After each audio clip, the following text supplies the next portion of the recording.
Howdy do, KitRollUp crew. It's me, KitRollUp. Welcome back to the Battle Saga. Let's see here. After we got totally attempted murdered by Wunf, that freaking jerk face. I didn't think I'd hate anybody more than I hated freaking Ludin, but I haven't seen Ludin in a while, so can't really hate him at the moment because he's absent. But man, that Wunf guy, Onif, how you pronounce his name? I don't know. I like calling him Wunif because it's a funny sounding way to say his name. He was a total jerk face. And so now let's talk to, I want to talk to Oddly first because she's cool.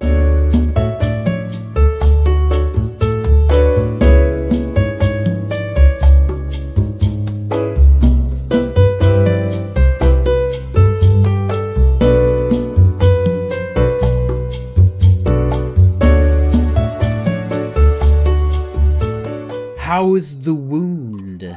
You notice Oddleaf wince as she rises to greet you. Oh yeah, that's right. She totally got stabbed and I thought she was dead. I was convinced she was dead and I was upset. But she's good now. She's good.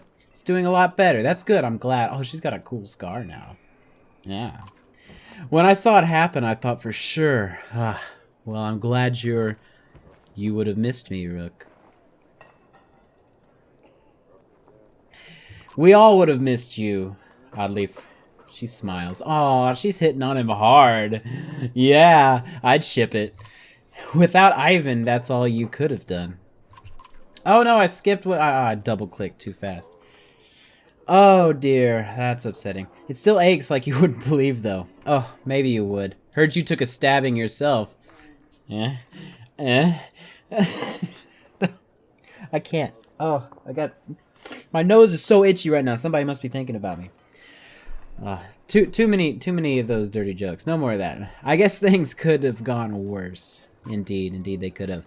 How are you? I already. You know what? Let's ask anyway. How you doing? I'm doing all right. Yeah, good. Sometimes it's lonely since my husband died. She's totally hitting on him.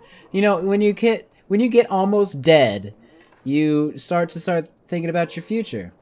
And right now she's thinking, I like this Rook guy. I guess I'd say it's more like being alone, even surrounded by all these people. Not like I don't have enough to worry about, though. I'm glad to have a lead around. Oh, and you, Rook. What do you think about the caravan?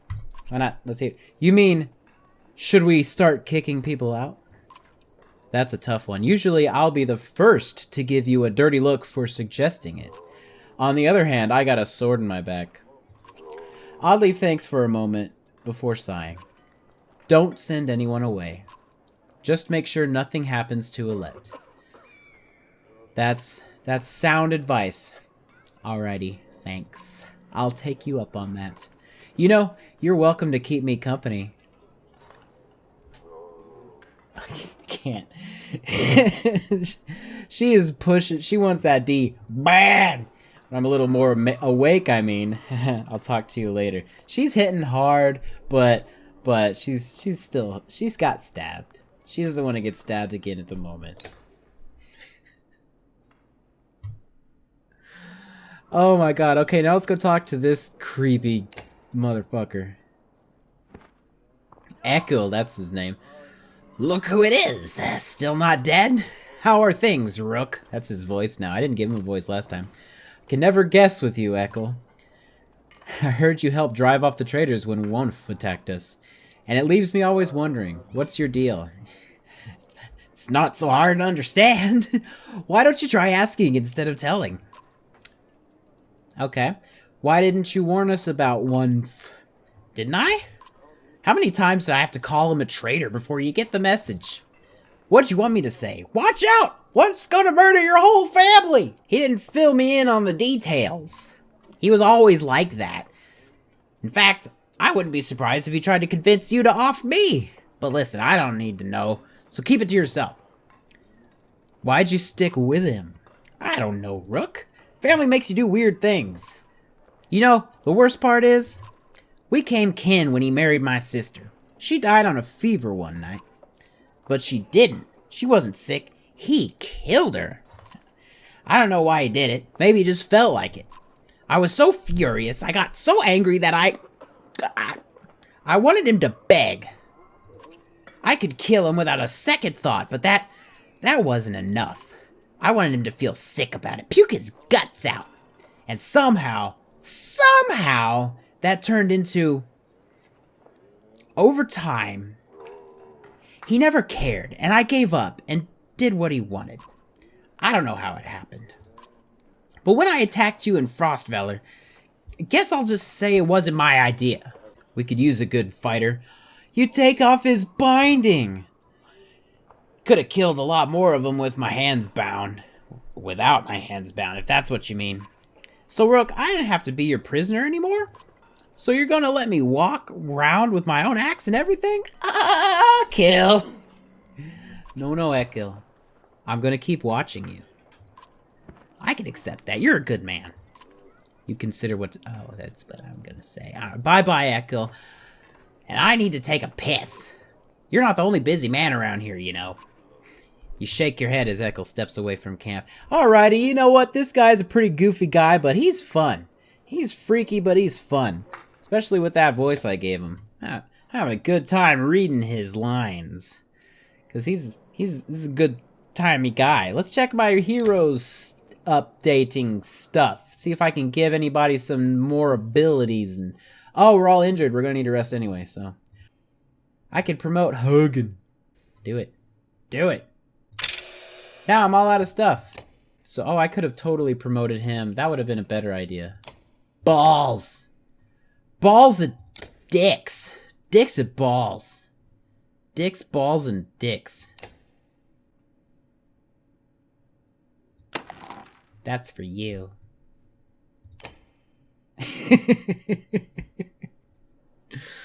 Now we're gonna rest. Rest for a couple days. Oh my god, I forgot I have no stuff!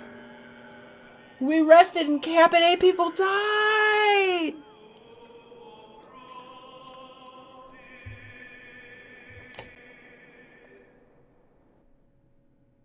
I don't think we're gonna get in a fight for another day. We can go. I'm sorry, everyone.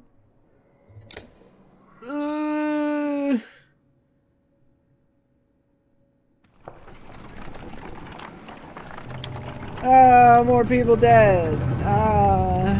Please don't be so far away from a thing. Is that a place? Is that a place? Are you a place? You look like a place. You look like a place I could purchase some provisions. Be a place. Up ahead, shouts a scout. Sub-giant hall, but it's empty. You approach the structure but recognize none of the markings. The walls seem unsteady at best. Finally, sleeping beneath a roof, you overhear several families begin unpacking. Don't unpack. We're so close to a place. No. Leave it. We're gonna die if we sleep here overnight. While most follow you to further campsite, a few families stubbornly but cautiously enter the hall and bed down. The next day, they rejoin the caravan, more refreshed than anyone else. You should hear complaints of your paranoia. Well, if we were all gonna stop anyway, why didn't we just... I thought we were traveling. When you travel, you don't... Well, you... Yeah.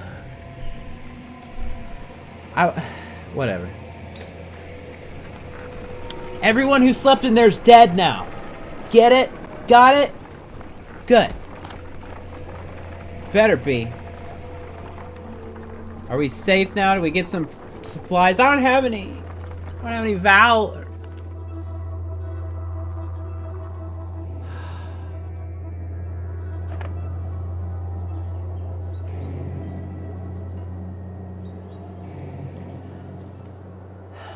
I spent all of my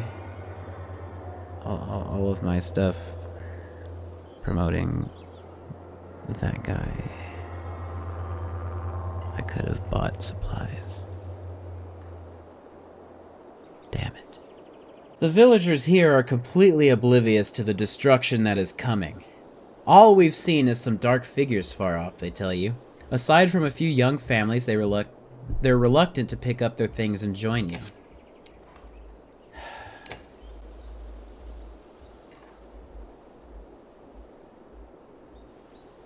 I take back everything I did. Please. I need supplies. Everybody's gonna be dead. Fuck it! There's no way I'm going to win this. By the time I get to where I'm going to have 3 Varl, and they're all gonna be the main ones. Yeah, more dead. Some clansmen have discovered a large patch of wild fruit. Thank you. When you approach, you see some people have begun to sample them. A mother frets about whether they're safe after overhearing one of the children say that it tastes funny. Others are gathering by the basketful. Science, everyone! Let's observe the person that ate some. After a short time, you notice a slurred speech of a young man partaking of the fruit. Besides a little drunk, he seems perfectly fine. Take a bite! Oh, take a bite of this! Several watch as you taste the fruit. You pause after swallowing and feign choking. Alette rushes to your side in a panic, but your laughter soothes everyone's concern. Soon everyone is a little tipsy from the fermented fruit and the spirits are high. Yay! My morale went up and everybody might survive a day longer. Hooray! This is a good thing. I got 2 days worth of supplies. We're gonna be so drunk. The whole 2-3 more days, however long, we're all gonna be drunk and it's gonna be great. A trail of blood leads to a clearing where you find a large wounded Varl. He is gnawing on his shield, swearing at no one in particular, and occasionally slamming his cudgel into the ground. If not for the heavy bleeding, you'd leave this one alone without a second thought. Oh God.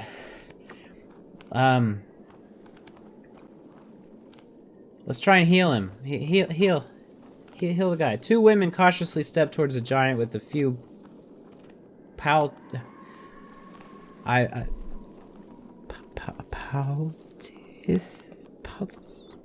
As one gently locates the bleeding wound, the Varl's eyes widen and he slams her to the ground. He manages to kill the other healer with his weapon before your warriors cut him down. The others say nothing as you wordlessly return to the caravan. Well, crap sticks on a biscuit. Once again, I've made the wrong choice. Sorry, ladies. It's not my intent. Ah. Well, those 2 ladies must have been really fat, because I got an extra day of supplies out of losing them. Alright, where are we now? Another Godstone, perhaps? It would appear so. Which Godstone is this? Kratos, God of the Beards? He's got pyramid heads for sideburns. This guy looks awesome. I want to party with him. Metal, yo. The imposing Godstone of Bjorulf arrives. The Godstone was like, "What's up, guys? I'm Bjorulf." His severe visage makes it feel like he's watching you even now. The caravan spreads out, happy to be free of the confining forest and in open fields. Hogan pulls you aside to show you some red berries growing on an ash tree that looks like it were chopped down long ago. "These shouldn't be growing here," he says excitedly. "I haven't seen these in a long time." He and Mogan busily go about collecting the berries. "Well, what are they, Hogan?" In fact, in honor of Bjorulf, some of the caravan crack kegs of mead and wine before anyone can stop them. "To the only god that matters," they shout. Everyone drinks and you're glad for the merriment that has swept over the caravan. I sure hope my morale skyrockets after this. Inspect the Godstone, let's do that thing. You look up to the Godstone, Bjorn's head surrounded by images of casks and drinking horns. Though he was always depicted as being stern, he was one of the most popular gods of men in Varl, the one who taught them how to brew. It seems like more than coincidence that the long fields around stones have always been excellent for growing anything that you could need for a good drink. Oh, this guy sounds like the coolest god I know. Let's join the merrymakers. Why not? I deserve a treat. I've been really bad this whole time and I don't care anymore. Let's drink some. Straws. Yes. You accept the mead being offered to you and settle in to enjoy one of the few times you felt good since leaving Saga. Somehow, despite everything that's happened, you're able to let it go for a short while. Good. I needed that. As the hour becomes late, the caravan is eventually ready to get back on the road. The day of Stone is one of the few memories that hasn't been tarnished by the specter of bad fortune, you think to yourself. What a jolly good day we've had. I'm so happy. Godstone achievement unlocked. Let's do this. Hooray! Morale is fairly high. That's good. Oh, now it's sad again. We're all, well, it's not sad, it's down. Morale went down because not everybody's able to eat as much as they would have liked. Unar, the quickie old man with the leather headband, says, if there's one thing I know better than women and mead, it's... Well? He smiles. Well, nothing. But I know when a group could use some help. Just nod and let old Unar make everything better. No questions now. Alright, let's see what you got. Let's see what you got, Unar. That evening, Unar clears his throat and loudly recites a tale of travelers, ending with war and death behind them, seeking hope instead. They carry on with courage using heart and head. What a marvelous tale. A strange poem, but the caravan is happy for a change of pace. Unar bows and turns to assist the cooks. The evening's meal is larger than ever, yet the supply wagons seem more full than before. You look to thank Unar, but he is gone. Did one of the gods come back from the dead and bless this caravan? I'd like to think so. How many more days of supplies did he give us? 6! 6 days of supplies! Is more of a right at the end. Well, what a marvelous young man. I'm so very happy that happened. Stray dredge stalking through empty fields. It is barely even that anymore. I'm so happy and you had to bring me down. Rainvik comes and goes as a long series of farmhouses abandoned and crawling with dredge. The farmers have probably already fled to Bowersgard. You try to hurry past, but are eventually spotted. Dredge start ambling in your direction. Oh dear, I suppose this high had to end eventually. What is that? Points out Oddleaf. Up near one of the longhouses, in the distance, a large person, clothed, seemingly covered in blood, is cursing loudly and stumbling about. He staggers into a longhouse laughing. What? The dredge headed your direction, turned back, roaring, and began to pound on the longhouse door. They seem to be holding a grudge against this particular person. You doubt the door will hold long. No. We going.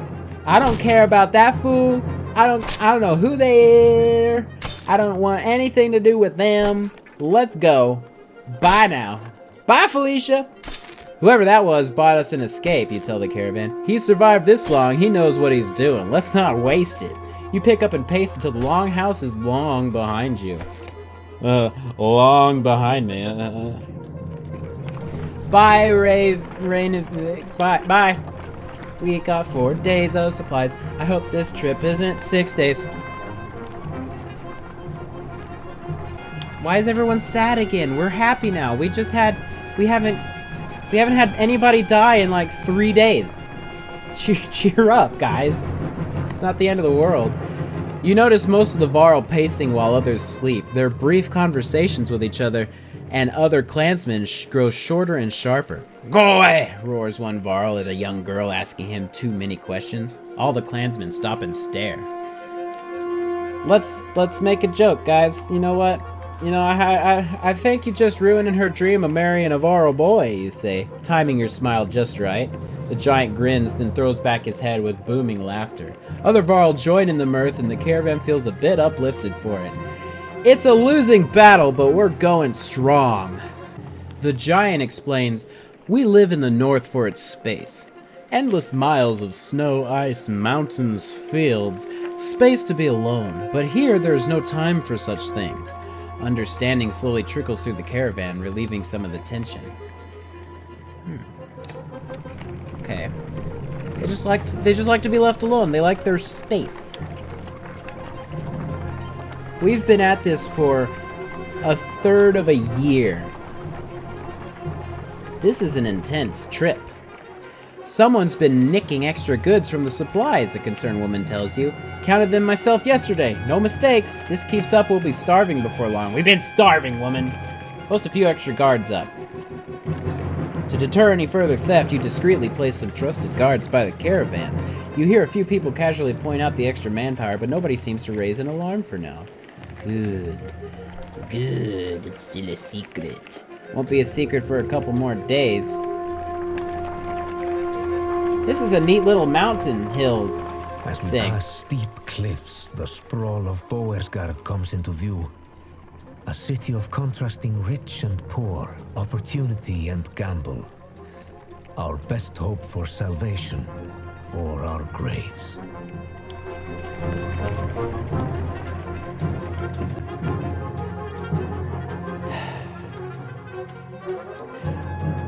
Well, this was fun. I actually really enjoyed that trip, even though so many people still died. We had a lot of fun, had good times, doody-doody-doo, and nobody important died.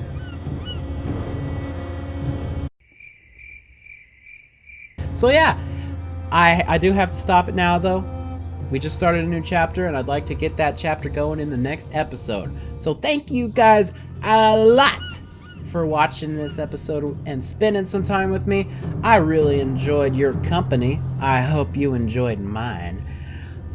My name is KitRollUp, and until next time, I will see you guys later. Bye!